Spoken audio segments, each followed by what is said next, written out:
If you've been working out for a while, you may or may not have heard of the term progressive overload. If you are familiar with it, then you know that it's pretty much just the act of pushing your limits by increasing the difficulty of your training over time to cause adaptations. Or in more simple terms, working harder than last time. And then if you're not sore the next time, you're gonna go harder than last time. Then the next time after that, if you're not sore, you're gonna go harder than last time. That's it. You don't train hard enough. Train harder than last time. Train hard. Train harder than last time with the proper exercises, with the proper intensity, and just do that. It is not complicated. It's simple. So simple. I like the concept of progressive overload, not only because it's the main driver of your gains, though some would say it's the other way around, but also because it forces you to track your training and to be held accountable for your progress.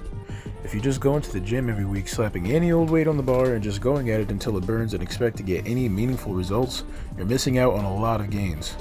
I'm not going to act like it doesn't work for a short while when you're in your newbie gain stage, and I'm also not going to act like I never did it myself, but you'd be much better off if you actually start paying attention to the work you're doing in the gym, especially if you want better and or more specific results.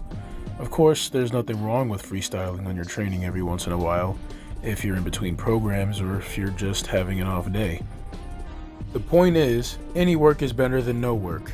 But what's better than doing any work is doing work that's specifically tailored to your goals and making sure you're progressing periodically. Usually, this would mean increasing the amount of reps you're doing per set, the amount of weight you are pushing, or just doing more overall sets. Here's a simple example.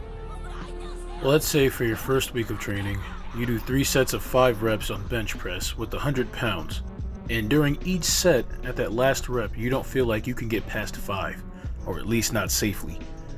Then, next week, after finishing your warm-ups, you notice that your working weight of 100 pounds feels a bit easier to move, and instead of doing the same old 3 sets of 5 with 100 pounds, you decide to move up to doing 3 sets of 5 with 105 pounds, or maybe even 110, if it feels that much easier. This would be considered progressively overloading. When it comes to bodyweight training, however, you can progress pretty much in the same fashion, but you just focus on increasing the reps you can do rather than increasing the weight you move. That's not to say you can increase weights in calisthenics though. You have the options of either literally putting more weight on your body, weighted pull-ups and push-ups are amazing, or decreasing your leverages, forcing you to control a higher percentage of your body weight, think one-arm push-ups. Or both, if you are a god in human form. Could you imagine doing weighted one-arm pull-ups for reps? I'd be happy if I could just do a single one of those in my lifetime, but that's besides the point. Of course, you wouldn't progress from push-ups to one-arm push-ups after 1 week. When it comes to doing harder variations of movements where you can adjust weight like calisthenics, you have to build up strength with an easier variation before you can progress.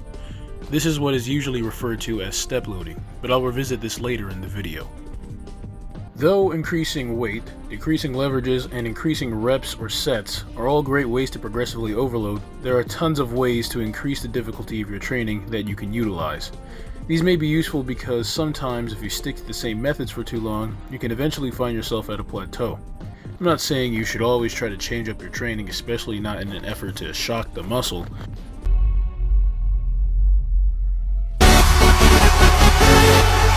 I'm just saying that if you ever find that the simpler forms of progression stop giving results, it would definitely help to use a different method for a little bit. You can slow down your reps and focus on controlling the movement more and more over time, or you can focus on increasing your rep speed over time. You can add pauses, you can decrease your rest time in between the sets, or you can also do deficits. I just realized as I'm writing this that deficits are pretty much the same thing as decreasing leverage. Another form of overload that people don't typically think to use is increasing the frequency in which you do a certain movement. For example, doing a specific exercise every day is a great way to adapt. This is typically referred to as greasing the groove, and it's often used in calisthenics to get better at a new movement or to bust a rep plateau. However, this method translates very well in weight training too, and is great for getting past strength plateaus. In fact, there's a very famous method that combines this kind of high frequency with extremely heavy weights relative to your max. In powerlifting and weightlifting circles, it's usually referred to as the Bulgarian method, and now it's kind of been watered down to the squat every day program. This brutal method is typically used to increase numbers in the squat as well as the Olympic lifts by doing max out sets 4 to 6 days a week. Though I really like it, I definitely think the Bulgarian method itself shouldn't be used by beginners or even some intermediates because it's very extreme, and if you don't do it smart, you can definitely injure yourself. Still, I think greasing the groove and similar training concepts like the Bulgarian method both prove that simply doing something more often can be just as important as the more traditional methods of progressive overload to get stronger. Besides the different ways you can progressively overload, it can also help to be aware of what type of progression method you plan on following. Though there are many, the basic ones that most are aware of are linear progression, double progression, and step loading. Earlier, the example I used to describe progressive overload was pretty much just a linear progression model. It's very simple, and it's very common in your beginner phase when you're just learning how to do movements correctly. It's pretty much just progressing by one metric over time. As I just went over, this could mean adding weight, adding reps or sets, decreasing your leverage, decreasing your rest, or changing your tempo, and doing that every training cycle, typically a week. So pretty much, if you're increasing difficulty in one way every week, you're following a single progression.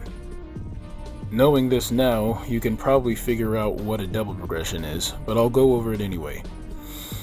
Double progression means that you can progress in two ways over time. This is usually the next best option when you stop making linear progress. An example of a common double progression setup would go like this. Let's say one week you go to the gym and you're squatting 200 pounds for 4 sets of 5 reps, and for every set, 5 reps is your limit. The next week, you come back to the gym and you decide that instead of adding some weight and trying for 5 reps with a new weight, you'll do 4 sets with the same weight and add reps. So like 4 sets of 6 now. Then the following week, knowing that you can do 200 pounds for 4 sets of 6, you decide that you will now move on to squat 205 pounds for 4 sets of 5. If that explanation was trash, I made a model that should be on the screen to help you visualize it. I use steps to give you a picture, but don't get that confused with step loading because even though it's sort of similar, it's technically a different thing. And now on to step loading. Step loading is a very simple form of progression. In fact, when I started training with my football team, I thought that was the only way to train. You pretty much find your max and you train with that max and weights around it for a long time until you notice it's really easy or you hit a specific goal. Then you take a big step forward to your next max and then you do it all over again. Because I'm tired of writing out examples, I'll just make another visual that I'll put out on the screen right now. Keep in mind that linear progression, double progression, and step loading can be done with other forms of overload than weight and reps, like I explained earlier. So it can apply to more than just lifting weights, especially in calisthenics when most of the time people prefer to use step loading.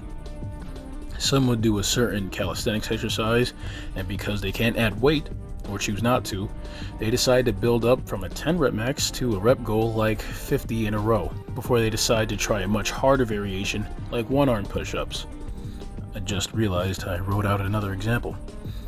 That's all I have for today on the topic. I believe I went over everything I wanted to discuss, but in case I'm missing something or you're confused, please comment below and I will try to explain it better to the best of my ability. Please hit the subscribe button, give it a like, do whatever that'll help me out on your way out. Have a great day.